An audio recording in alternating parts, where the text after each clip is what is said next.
Johera Magwora, jodala mageno, goni ruodhwa kendo Nyasachwa ni erokamano kuom loso thuolo ma jaber machal gi ma mondo awuo kodi kit weche machal nadi ma Jehova olose thuolo ni an mawuoyo kodi. Nyinga Pastor Goro Ngaro Isaiah. To kapok wacho wach moro amora Johera Magwora, to wadhi kulo wiwa piny mondo wami Nyasach polo kod piny duong'. Jehova mar oganda lweny, ruodha iber manade chir mar choke jagalili, siburi ber manade udi mariamo kuma timie ng'wono, weche ni mwadhi wache paw ni kik gibed magwa, to gibed magi Nyasaye mar nyiseche, to mar kuom Yesu. Amen. Johera Magwora, adhi wuoyo kodi e ndiko mawuok e Jeremia 33. Anuoyo ndiko mawuok e Jeremia 33. Kendo asomo thuon wach kako ndiki. Jerusalem ibiro gwedho kendo. Matiende ni osegwedh Jerusalem, to Jehova chiko ni ibiro gwedhe kendo. Kata noseting'i malo, to Jehova neno ni pod ibiro ting'i malo kendo. Kata ng'ama nade tamre, ibiro chako ting'i malo kendo. To asom gima ondiki e mumb Jehova. Ruoth Nyasaye nochako wuoyo gi Jeremia kane Jeremia pod otwe e laro mar od jorit. Amak gi kanyo, laro en oko. Jeremia otwe oko e laro kama koth chwe. Samoro kodhno chwe kod pe. Samoro en koth mar auka. Ok nochando joma tweyo Jeremia. Samoro oko kanyo chieng' ne lietie. Samoro lot ne wang'o tiend Jeremia. Samoro oko kanyo ne buru nitie. To mumba to kona ni oko kanyo motwe Jeremia. Joma tweyi maketi e jela ok lichnegi. Ni jela kanyo chieme kata ok ichiem. E jela kama initie no iluokori kata ok iluokri. Mano ok chand joma tweji e jela. Kendo kata kokaw nyar ng'ato moketi e jela, to ok chand joma notwe ni en gi nyathi oting'e tiende kata ok oting'o. Be ok chandgi ni wuod ng'ato nigi tich kata onge go. Nitie joma kokaw dhiang' modhi otwe e tie yien moro, to ok chandgi ni tie yien no nitie lum kata onge lum. Nitie joma tweyo dhiang' to onge oruma. Odhi modhi e liel kamachielo kata wuoth kata chiro. Jomoko ema kone ni donge dhiang' ni we tie yien to wacho ni onge tabu, abro dok dhok ainago ti waneno gi ka ng'edegi rieny. Kendo inyalo kwano kata ng'edegi. Jehova chika kawuono. Adwa wuoyo jela man oko. Moket oko e laro. E laro en kama ji te neno. Jela moketie. Ineno kaka dalau kata mabati ok nyal donje. Ineno kaka tich mari manitemo matek. Mi holo ne nyaka loan mondo mi idhi yude nyaka ohala ma chiemro nokony mama ni kod babani. Ineno kokete liare kolwar piny e lela e nyim ji to jomoko go lwetgi ni rarara gi mor matek. We wachung chier mar choke jagalili Yesu moromo. En kende ma ene musalaba polo nowale. Ni ng'ama nade momoke anete, momoke jela, momoke kwamo. Nitie kar resruok Yesu jaduok geno. Onyalo reso nyar ng'ato momoko kawuomo. Laro en kama ji duto neno anuoyo. Kendo ka gimoro ketie laro kata en odheru to koth nyalo goye oko kuro.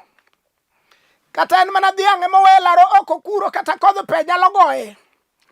We ng'ato mondo ywa kare ni tete en kanye. Ukete laro mondo piny onyiere. Ukete laro mondo mbese onyiere. Ukete laro mondo joma ne gitedo go onyiere. Ukete laro mondo joma ne gisomo godo mondo wachen to wuod joka ng'ane cha tang'o matimo. Kara notwe to kawe to kete laro mondo ji one nyaka nyoroche motwe go lwetene. Mondo ne kaka tuo ma sande wuotho kod luth e kor gweng'. Wacho ni ato ng'ama chieng' moro noresa to en ng'a. Wan kod jaduoko geno iluonge ni Yesu wendo. We asom gimondiki. Nowacho neni kama. An Ruoth Nyasaye manochweyo piny maloso kendo aguro motegno. Nyinga en Ruoth Jehova. Adek wang' wacho ni in Jeremia. We awuoyo kod ng'ama kwamo momoke anete. In Jeremia wacho ni niya. Luonga tabiro duoki. Mano ng'ama momoke chola ma momoke twech. E tuo manade ma ng'ato nitiere ma ng'ato nyuomo pesa pile kod pile osiptal. Luongi to Jehova biro duoko. Wan kod Jehova ma ite ok nok. Luong kawuono kiting'o bede ni malo. Iwacho ni kamoketa oko ni. Ok ayudi wich kuot wan kod Jehova El Gibo. Jehova nisi ng'at manyalo gonye anete. Ondike Jeremia 40:4 ni kawuono ni agolo nyororo oke lweti. Wach ni luongi tabro duoki. Winji gima Jehova wacho. In Jeremia wacho ni niya, luonga tabiro duoki. Kendo nanyisi gik madongo kendo malich ma ok ing'eyo. Gik madongo ma samoro notamo kwaru. Ma kwaro nonindo ka ywaga ni ajo dala na ni be nobed kama. Kwaro nonindo koywago. Kawuono Jehova chiko niya, luongi to Jehova dwa timoni. Wang'eyo Elgibo manoloko nying Sarai. Sama igi noseniang'. Oloko nying Sarai kawuono iluonge Sara. Oloke mobedo min ng'ato. Pok odeko ang'o manotemo go Lwanda motame loyo. Luongi to Jehova biro duoko kawuono. Wang'eyo Jehova manoduoko kwayo mar Ana. Sama ni nyiero Ana ka ji dhi aora. Sama ji dhi moto to nying Ana.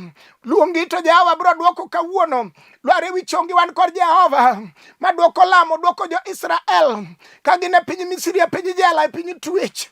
Kamidhi pimo ne gi nyaka chiemo moro mang'ich miyo gi ng'injo. Kanye ma Jehova noloke nying gi makar mondo mi gibed jo twech. To Jehova gonyo gi e jela.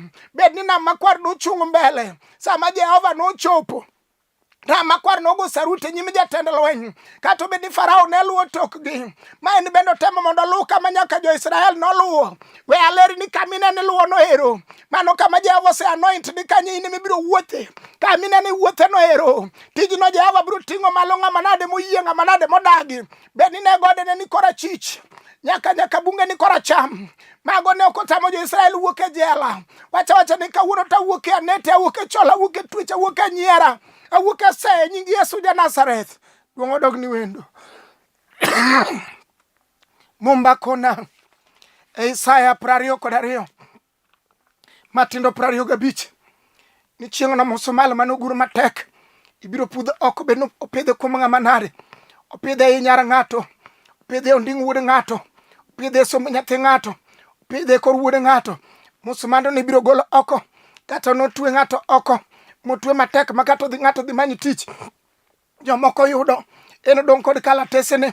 Kokwano lwete barabara. Kato dhi oteme tedo. Tedo ne oko konye. Wan kod Jehova Shalom. Ng'at manoloko. Nyinge Esther nyathi kich. Mogole bedo nyathi kich. Mokete mobedo mikach ruoth. Pok odeko mondo Jehova mondo loki nyinge nyara ng'ato. Mowacho ni tarik ma kawuono ni osenyiera moromo. Kawuono Jehova timo na ng'wono. Moloki nying wuode ng'ato. Mowacho ni kaka ni loko nying Joseph. Ma wuod Jakobo kani e jela. Migole mikete prime minister. Jehova odiochienga en ma.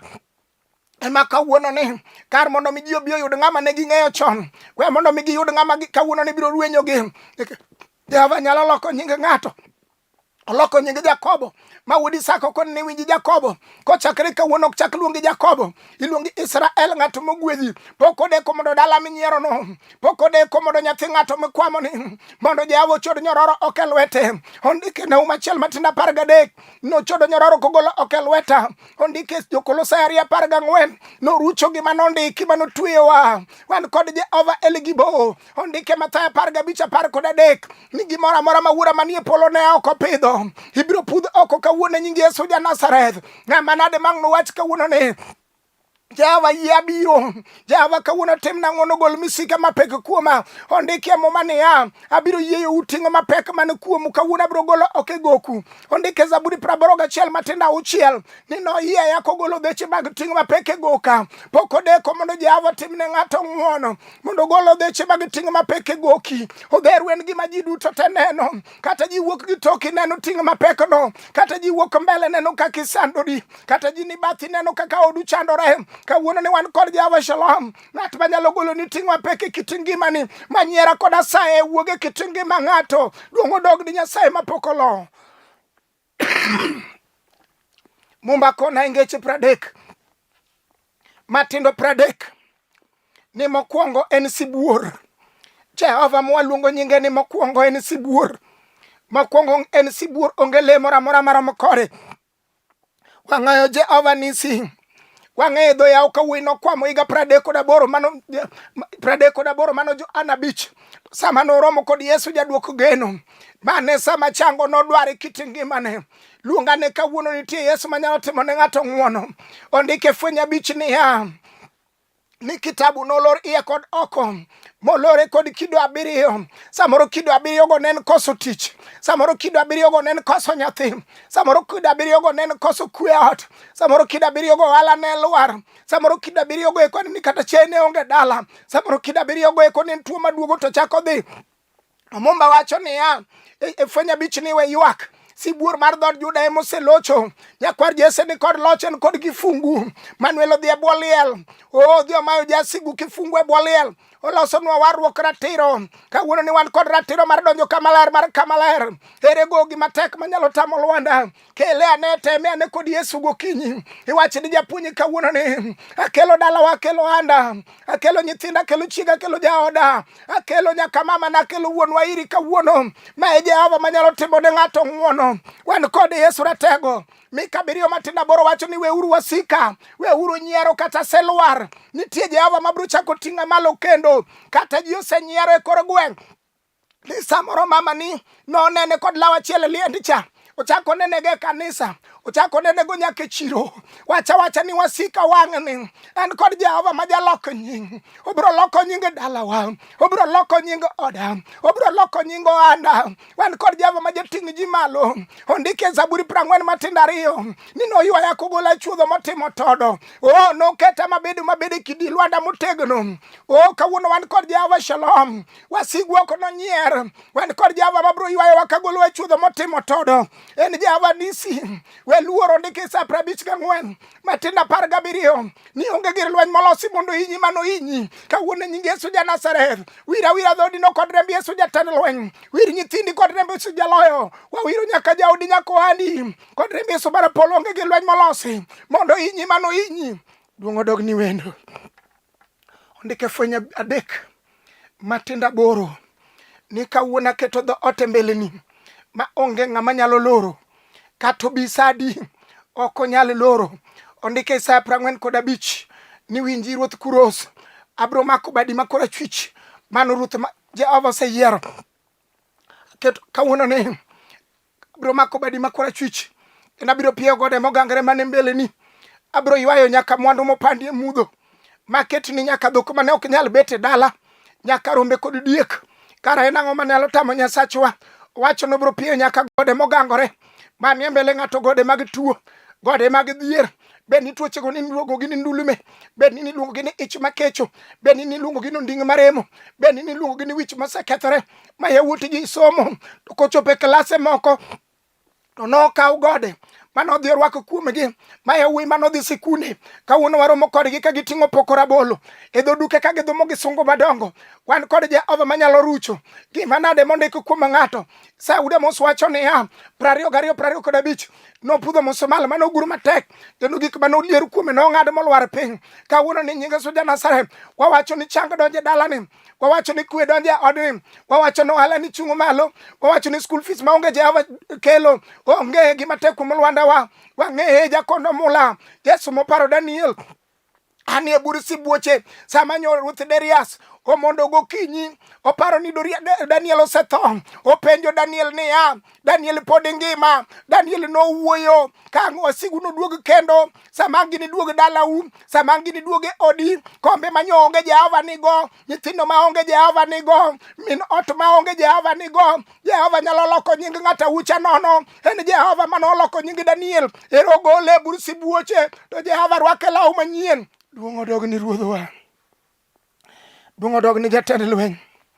Jeremia 23:29 wacho ni wachna chalo mach, kendo chalo nyundo mabaro Lwanda matindo tindo, mane mach mwating'o kawuono ni.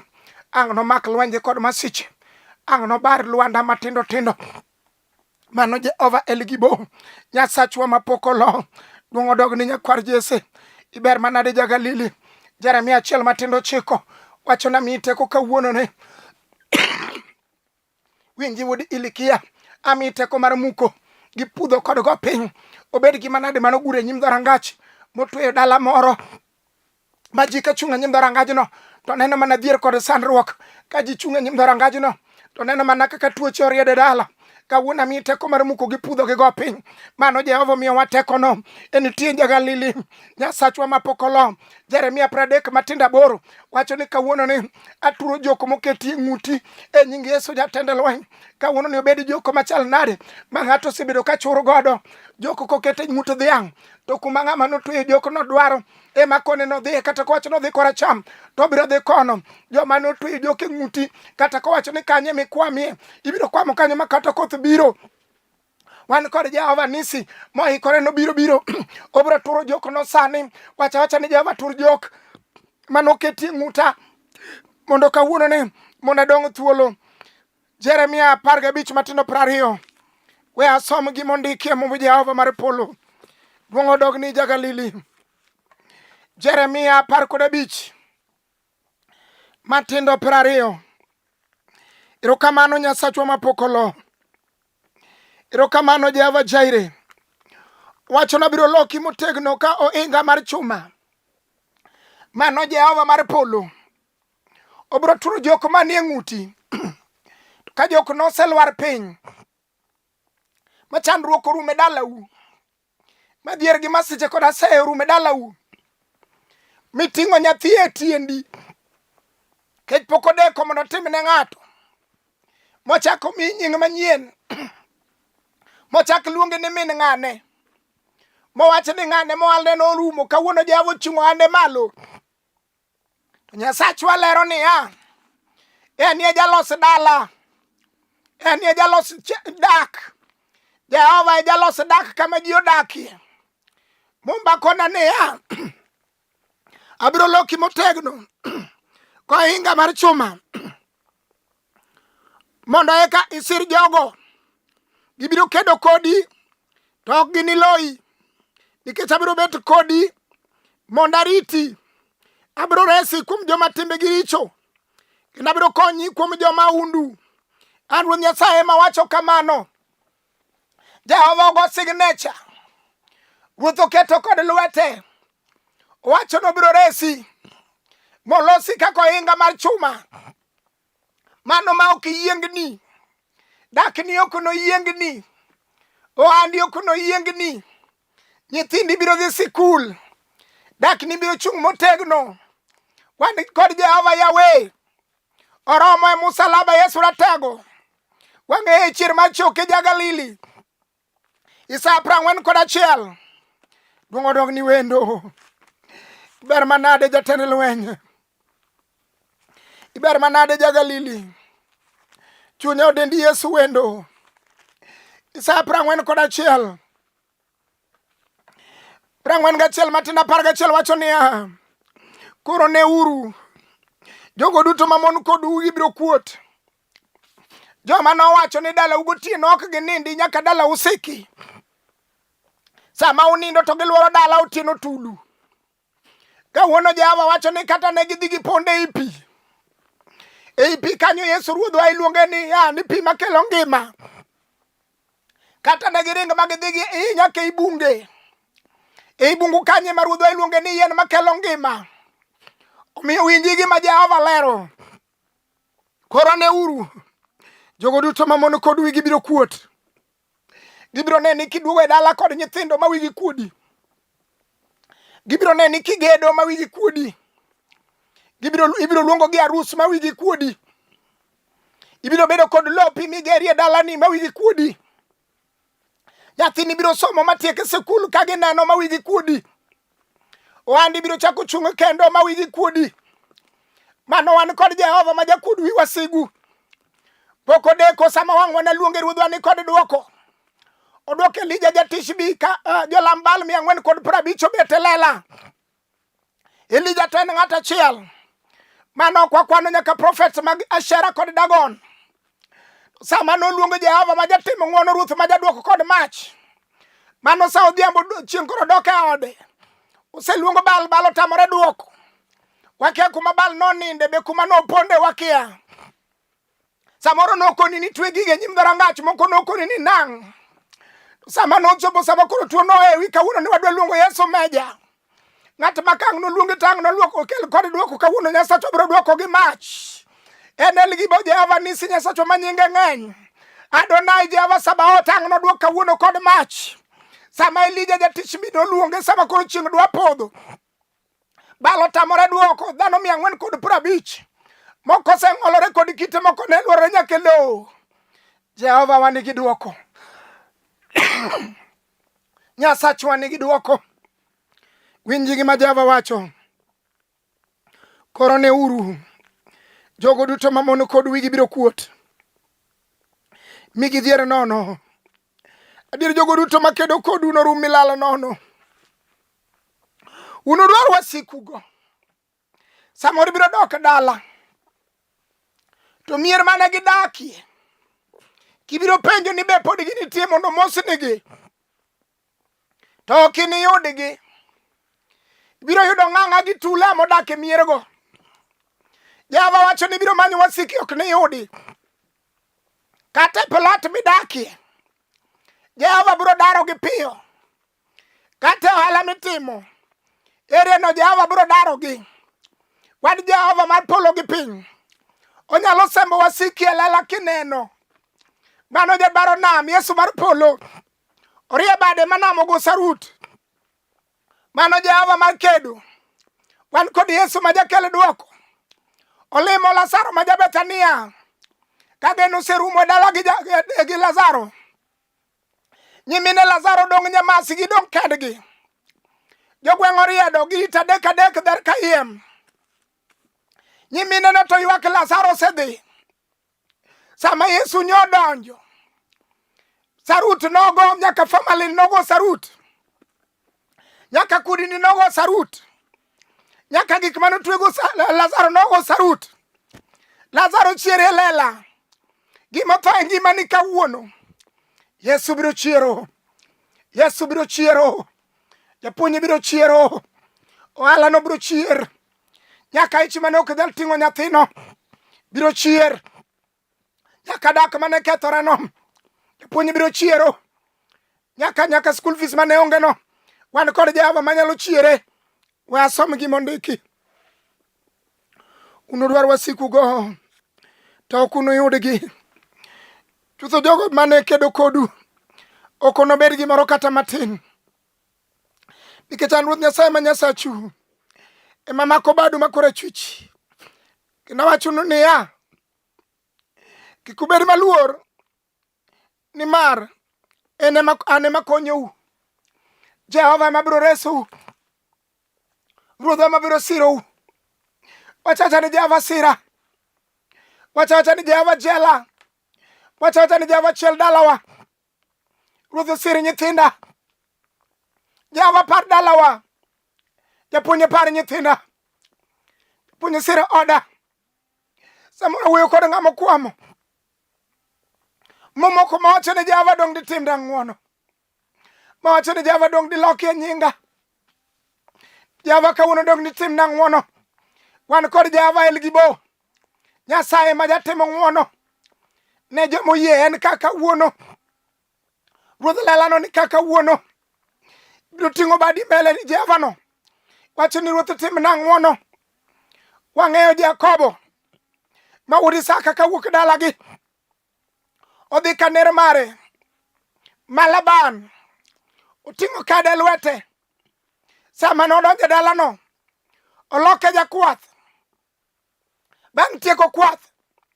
Jehova lose. Miye min ute. Miye dhok kod rombe. Pok odeko. Mondo Jehova. Ng'at manodak. Ma piny ochayo. Ma piny wacho kwano kanono. Ma ji wacho ni ok nyal. Jehova nyalo loko nyinge. Loko nyinge Jakobo. Tie kidi mar Peniel. Ka Jakobo romo kod malaika. Ero piny dhiru. Kagi makamen. Kobo kone ni nyaki gwedha. Ka uno wacho ne Jehova. Ruoth injili ni karumo. Okrum kapok igwedha. Injili ni karumo. Okrum ka nyathi pok odonjo e iya ka. Kechin kod kifungu. Mar yaw gik manolore iya ni. In kod kifungu. Mar chang mara. In kod kifungu. Mar kelo pesa machulo odni. In kod kifungu. Mar tieko tuo masanda ni. In kod kifungu. Mar ting'o kanisa na malo. Duong' odog ni ratego. Duong dog ni Janasareth. Duong dog ni were maklo. Duong dog ni Adonai. Duong dog ni Yesu Thuon. Ber manade wendo. Ber manade Jagalili. Kwan 23. Matinda 19. Javi ber manade. Kwan 23. Matinda 19. Java duong dogni 23 19. Muma wacho niya, Nyasaye ok en dhano madoriambi kowacho noparo dalau, Jehova biro paro. Kowacho noting'i malo, obiro ting'i malo. Oyo, ok en dhano madolokre. Osewuoyo, dongo biro timo kaka owacho. Adier, obiro chopo gimoseulo. Wadhi kodi e lamo. Jehova mar polo gi piny. Pare mama mawinji ni ruodhwa. Pare jaduong' mawinji ni ruodh kedo. Sire nyathi mawinji ni ruodh kedo. Jol jogi ruodho mana kuom nying Yesu. Amen. Jara magura jidalo mageno. An mawuoyo kodi. Nyinga Pastor Goro Ongaro Isaiah. Awuok e kanisa mar Bati Ministries no ler e piny Kayole. Namba dang' iyuda go en 0733 79 49 10. Namba machielo anuoyo en 0733 79 49 10. Namba machielo en 07 kendo 07 aito 70 53 76 anuoyo. Namba machielo en 07 kendo 07 70 53 76. Mad Jehova Majasir joge osiru kawuono, osiru kiny, osiru ndalo ko ndalo. Amen. Oh, lunga jae